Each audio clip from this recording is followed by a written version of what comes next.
We are, and the big thing, like I said, is making sure it's diversified, right? We've all been taught how I'm 45, right? My whole life I've heard diversify, right? It protects you. But then us operators in real estate, like we hone in on one asset class only, and we do everything based off of that one asset class.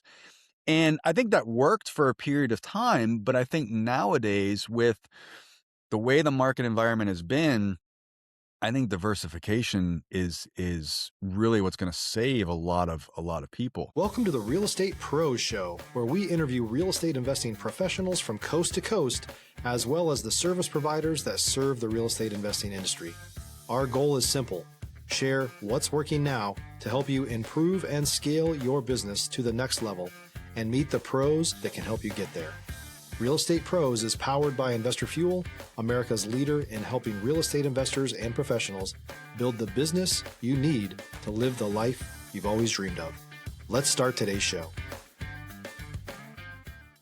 Property insurance for real estate investors doesn't have to be difficult, but it does need to be there to protect you when you need it. MyInvestorInsurance.com not only provides insurance at 15 to 30% cheaper than traditional agencies, it's built specifically for real estate investors like you. You can set up an account in about 2 minutes, get quotes on properties, turn on and turn off insurance for your fix and flip or rental properties in around 2 minutes without having to talk to anyone directly, all through our portal. There's no better way or faster way to make sure you've got the coverage you need to protect you, and no more lengthy policies either. Once you're set up, you're billed monthly and prorated by the day for however long your policy is active. It's powered by MSI, the third largest independent MGA, with 1.5 million customers and more than $1 billion in cumulative premiums written. Get set up today in about 2 minutes at myinvestorinsurance.com/fuel. Welcome back to the Real Estate Pros podcast. I'm Cody Crabb with Investor Fuel, and today we have Mat Simmons, founder of Sim Capital in the greater Pittsburgh area. He's been in real estate since 2006, and he's built his business by adapting through multiple market shifts from value-add multifamily to affordable housing, and now to like a pretty well diversified real estate fund across multiple asset classes. He's going to talk to us about, how to shift with the market and kind of these pivots that he's seeing and kind of why he decided to do those things. Mat, thanks for joining us today. Thanks for having me on. Happy to be here. Of course, yeah. So take me back a little bit. I love to hear the superhero origin story. Can you take me back to 2006? Like, how did you get into real estate in the first place? Yeah, so I was a partner in a business here locally in the Pittsburgh area, and my partner and I basically we sold the company in 2006, and at that point I had no idea what I was doing. I was young. I was 26 years old. I was like, okay, I have some money. I'm not sure what to do, but I know real estate's kind of like a good thing, and so I was one of those guys that just decided, okay, I'm going to learn this myself and just dove in. You would be shocked at what percentage of guests we have that say that exact thing. We're like, hey, I guess rich people have real estate. Might as well do that, right? Yeah. And that's kind of what I looked at. I was like, okay, we know, 90% of millionaires at least either made their money through real estate or have a large real estate portfolio. So I was like, okay, yeah. Why? Well, we're not going to reinvent the wheel here. Let's just let's just go with it. Yeah. And so that's what I did. I mean, I just started buying my own single family rentals in around the area, and that grew kind of between 06 to 13 while I was doing some other business ventures, and saw some success with those business ventures, saw some failures with those business ventures. But the one thing that was kind of constant was the real estate, and I kept kind of adding to the portfolio and growing it. And that's really what provided the kind of foundation for my family and I through those years, that when, come 13, I had a really bad accident in 2011, was laid up for about a year and a half. And the real estate kind of helped get us through that tough time. And when I exited out of another company in 13, it was just kind of like the natural evolution to kind of say, okay, let's just do everything real estate focused. And that's when the fund was born. That's when Sim Capital was founded. Gotcha. Okay, cool. Yeah. And I think what you said just now about like, that was able to carry us through, like people sometimes forget that, like, even if you've got something like a real estate portfolio, like you still have just as big of a chance of something like that happening to you. Sure. So like your family could be really grateful that you have something like that in a situation like that. So, yeah, absolutely. Yeah. So how did that accident change? Did that was that like a pivot point for you in terms of like how you thought about what you want to do going forward? Or was it mostly just like, all right, let's back in the saddle. Let's do this. No, it did. It changed. I mean, it changed a lot for me. So I'm a daredevil. Like, I'm an adrenaline junkie and always have been. I had a daughter when that accident happened. So basically what happened is I broke my back. I shattered my back in 3 places. I broke my pelvis in 2 spots, compound fractured right legs, broke 6 Oh my ribs. gosh. So I was like, I was in ICU for a week. I was on bed Yeah. rest for 3 months. I couldn't move. I was in a wheelchair for like 6 months. Like, it was a long recovery, and Yeah. it shifted my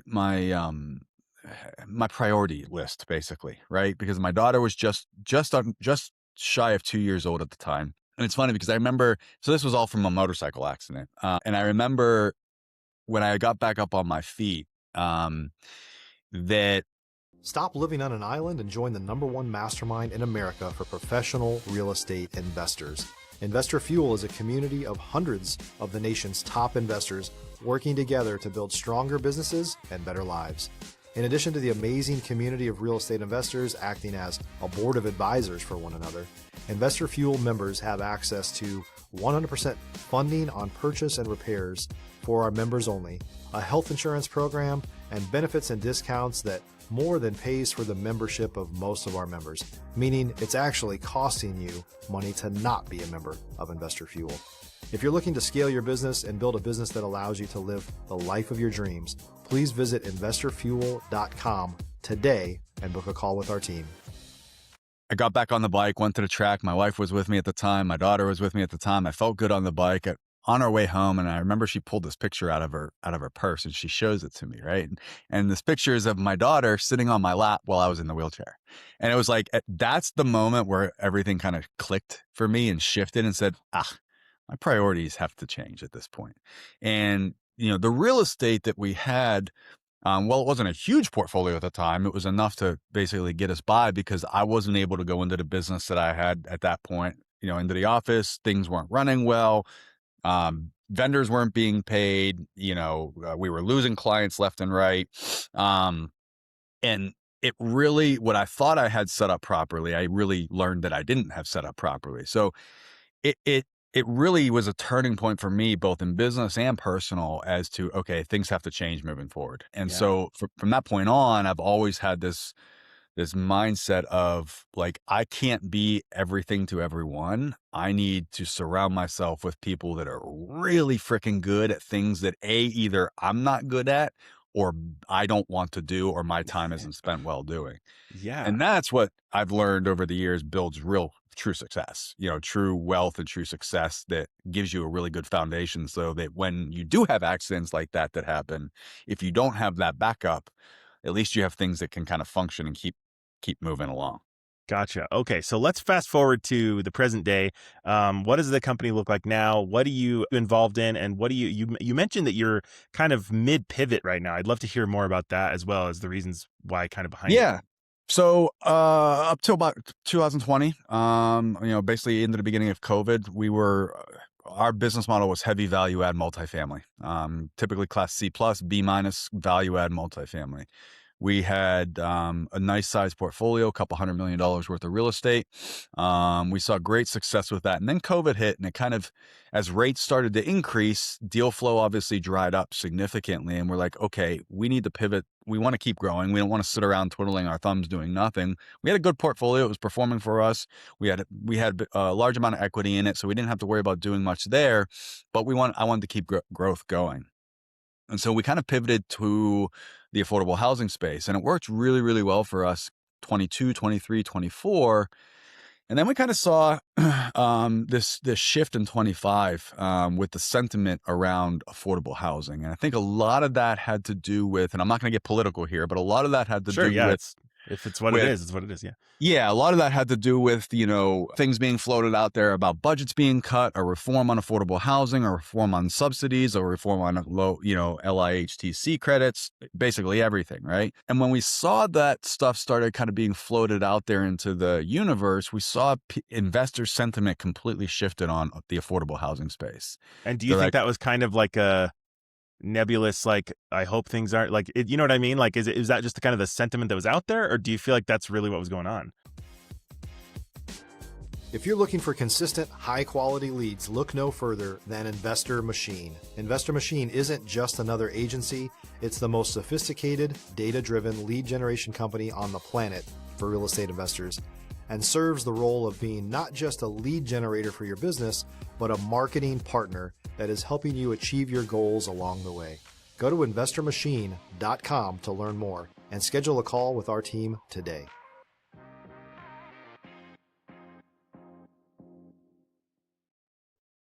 Yeah, it's a good question. I honestly think that because so people Maybe a were little of worried. both. Yeah, I think probably a little bit of both. I mean, we did a lot of subsidized housing in that portfolio and that fund, and it worked really, really well. But when that stuff started being floated out there by the current administration, you saw housing authorities kind of proactively stop raising rents, right? Stop approving rent raises, stop approving new vouchers, right? In basically preparation for their budgets to be cut. Well, that caused us as large operators to be like, oh, great. Okay. Well, we relied on rent raises. We saw, 11% average rent raises across our portfolio from 23 to 24. You know what I mean? And then Yeah. it was like 1% from 24 to 25. And that's a huge, huge swing when costs are going up, rates are still going up or elevated, maintenance frequencies up, stuff like that. So it all like kind of came to a head, and we kind of said, okay, investors, they're worried about this asset class, at least because they don't know what's going to happen. We're already being affected from the housing authorities side of things because even though their budgets haven't been cut yet, it's affecting our ability to raise rents and get new vouchers and get new tenants, etc. And so we kind of, and then you saw coming in later on in 25, the whole floating of institutions are going to be banned from buying single family homes. And our affordable housing portfolio, a lot of it is single family homes. And so I'm the type of person where I don't want to sit and wait for something to happen. I want to be proactive about stuff, right? I want to kind of get ahead of it. And so all of that stuff combined is kind of what caused me to say, okay, we need to now pivot. We need to get rid of a piece of this portfolio. We need to add some different asset classes to it, add some more multifamily to this, go back to kind of our bread and butter, bring in some commercial properties, bring in some development pieces of it, add a credit and debt portion to it to make it a much more well-rounded, diversified portfolio for our investors that have non-correlated, income streams, right? Because if single family starts suffering rent rise, that doesn't affect triple net commercial. You know what I mean? And if triple net commercial starts, being affected, that doesn't affect our single family development side of things. So the big focus was to have non-correlated, asset classes so that, if one suffers, the other kind of can help prop it up and lift it up. And the pivot has actually worked really, really well for us. We're still mid-pivot, obviously. We're still kind of, selling off pieces of the portfolio and obviously we're adding more to it, but investors seem to be really open and liking it. Gotcha. Okay. So, so where are you actually the most bullish right now? Like, where do you see things? This podcast's listeners are all kind of real estate investors that are oftentimes kind of on the new side of things. I'd love to kind of hear, like, if you were going to advise somebody on like what to do based on kind of what you're seeing, I'd love to know kind of what would you say? So stay as far away from single family, small, duplex, triplexes as you possibly can. Right now, rent growth has become very, very stagnant in that space. Multifamily has been very, very kind of gridlocked through 25, but we're starting to kind of see a little bit more deal flow right now, stuff coming across our desk that pencils out a little bit better. So I think there's going to be opportunity in multifamily. Not class A, not B plus stuff, but that kind of class C plus, B minus, type of class where, maybe it was built in the 70s or 80s, maybe even early 90s. It just needs kind of some upgrades and stuff like that. I think sellers are starting to kind of come back down out of the clouds and coming down their, realistic valuations based off of where rates are and debt costs are. I do see opportunity in commercial, but not any commercial, just your multi-tenant triple net stuff. Because that stuff suffered during COVID. And so you can find it right now where you're seeing distressed operators, not necessarily distressed properties, but distressed operators that are just kind of over it, right? Your smaller complexes that have like 7 or 8 tenants in there that you can pick up for, $4, $5, $6, $7 million, depending on where it's located, where, they haven't really, raised rents on their tenants, or some of their tenants are coming up for renewal. Their occupancy might be a little bit low, but the property itself is solid in a good area. So Yeah, and we see it. just anecdotally, I've also heard of a lot of companies kind of rethinking the return to office policies and things. So You're I don't seeing a think there's lot of that. there's Yep. nothing wrong with kind of getting ahead of that either.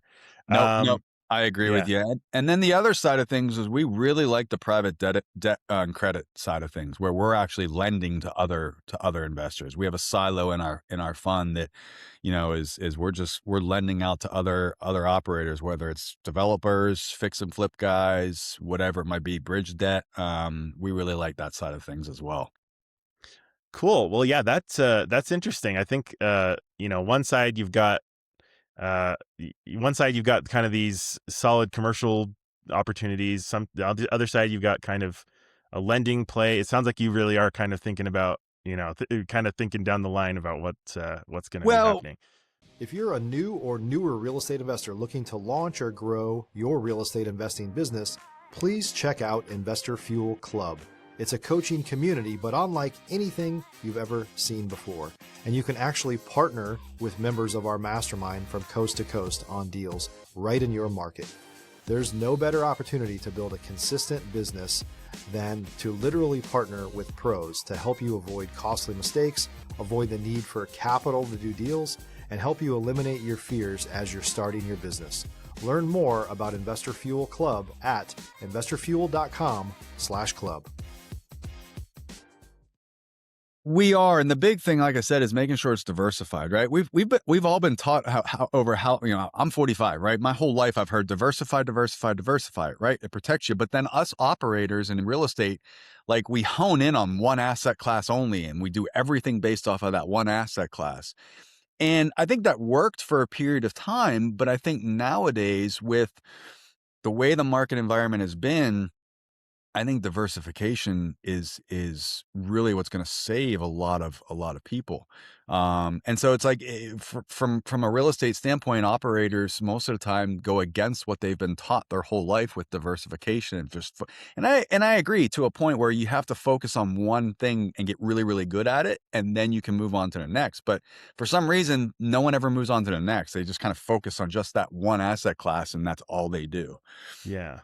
And those asset classes, I mean, just like everything, it goes through cycles, right? And I saw it firsthand with multifamily during COVID, late 2020, 2021, the multifamily space completely dried up. Like there was like deal flow dropped by 90%, and people that only focused on multifamily were hurting, and Yeah. when those rates started climbing because they couldn't make anything pencil.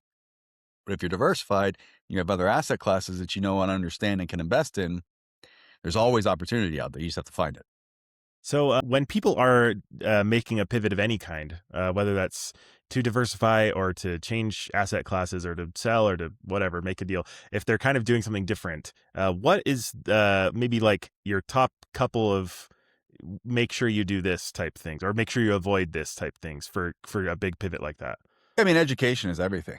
You have to make sure that you fully understand that where you're pivoting to, you need to understand where you're going, right? And Yeah. it's kind of like that fail to plan to fail type of thing, right? If you don't plan ahead for that pivot and plan your pivot, you're ultimately going to end up failing along the way. I think a lot of people try to fly by the seat of their pants, and that's just a recipe for disaster.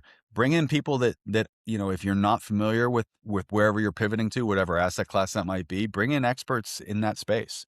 That's what we've done. We've deployed capital out. We like to think of ourselves now as not only owners and operators, but capital allocators as well, right? Where we're basically like fundraisers, and we have a big fund.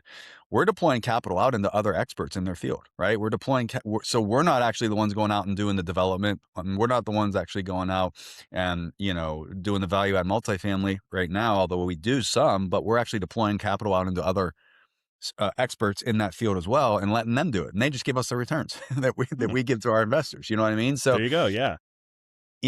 relying on experts in the fields that you're pivoting to either learn from or actually work with is key when you're looking to pivot like that. Yeah, that's really good. Because I mean, there's a word for doing something for to see if you get massive returns without educating yourself, and that's called gambling. Right, Like exactly. Yeah. you can do it, but like that's just to be clear, Most that of is the what time you're it doesn't doing. work out. Yeah. Yeah, yeah. Okay, so as you look ahead, what are you the most excited for about Sim Capital over the next year, couple years? Yeah, so for us, I think our continued growth into being more of a capital allocator versus just an owner operator, we see a lot of opportunity there. We've built some really good relationships over the years with people across all asset classes, whether it's, luxury development, commercial, multifamily, ADU development out on the West Coast, things. I mean, we built some really good relationships, and we're transitioning to be more kind of allocators. And I think that allows us to have a lot more growth opportunity, because it keeps us from having to continue to scale up personnel to manage everything that's going on, whether it's assets that are being managed, projects that are being managed, development, permitting, whatever it might be. We can deploy capital out to other experts and let them kind of do all that. And for us, that's kind of what I'm really excited about, because I can see a lot of growth happening from that specifically, because it also helps others, be more successful at what it is that they want to do. If an investor is looking to raise capital to do, let's say, a multifamily project, but they're fairly new to it, they don't know where to go. Come to us, because we know that space. We have the capital. We can deploy. We can co-GP. We can JV. Whatever you want. So it gives us a lot more opportunity to actually be involved in deals versus just trying to do everything ourselves. Yeah, well, that leads me perfectly into what I was going to ask next, which is if somebody's listening and going, Matt knows what he's talking about. I want to work with Sim Capital. Who do they need to be? Where do they need to live? Like what kind of opportunity fits what you're building and offering? Yeah, so it depends on the asset class, right? If it's a fix and flip or something like that, we pretty much look anywhere, because that's a short-term type of deal, right? We're not relying on local government for, when it comes to rents and eviction laws and stuff like that. If it's commercial, we kind of like the Midwest and the Southeast portion of the country. If it's development, we're pretty open to a lot of areas. We don't do anything in New York. We stay the heck out of New York. We stay the heck out of New Jersey. We like areas that are permitting wise fairly easy to get permitting. If it's anything that's long term, buy and hold, such as multifamily, we really like the Midwest. We like the South, and we like the Southeast. In that asset class, again, not to go political, but we like red states. They're much more landlord friendly, makes it easier to manage the property if you have to remove tenants. Permitting's a lot easier, etc. That's not even political. I feel that this practically like, It is. Yeah. it's It's just, just a yeah, practical thing. Yeah. I mean, yeah. because we've had assets in Ohio, even though it's kind of a purple state, cities like Cleveland are very, very blue. And it takes a year plus to evict people, in Cleveland, because you have to jump through all the hoops. So we don't Gotcha. want to be involved in that. Yeah, that makes sense. But yeah, I mean, we'll look at basically four of the five asset classes. We'll do single family fix and flips, multifamily. We'll do commercial. We'll do development, new construction. So we're open to looking at pretty much anything. Gotcha. And so where can they go to find you online? Just go to simcapital.com, SIMMcapital.com. You can find me on Instagram, real Mat Simmons. My first name's only spelled with one T, so just make sure you spell it right. You'll find me. And I can put you in touch with my investment committee. And, if you have a deal that you want us to look at, we're easy to get a hold of and easy to work with. Fantastic. Well, Matt, this was great. Thanks so much for coming on and breaking this down for us. This has been really, really helpful for our listeners, I think. Yeah, my pleasure. Happy to be here. I love talking about this stuff. Yeah. And to our listeners, thanks so much for joining us as well. If you got something out of this podcast, and I'm sure you did, please go ahead and hit subscribe, like, comment, all the things, and make sure you don't miss an episode of Real Estate Pros. Until next time, we'll see you later. Thanks for joining us for today's Real Estate Pros show. You can learn more about the amazing benefits of the Investor Fuel Mastermind community, including surrounding yourself with hundreds of other rock stars, 100% financing for your deals, and members-only discounts from vendors you're likely already using that, as a member of Investor Fuel, will save you more than the cost of your membership. Visit investorfuel.com to learn more. If you're interested in joining us as a guest of this show, please visit investorfuel.com/pros to apply. You can also check the show notes for access to free resources, how to get access to world-class lead generation, and much more. Don't forget to subscribe so you never miss another episode. Have a great day. We'll see you on the next show.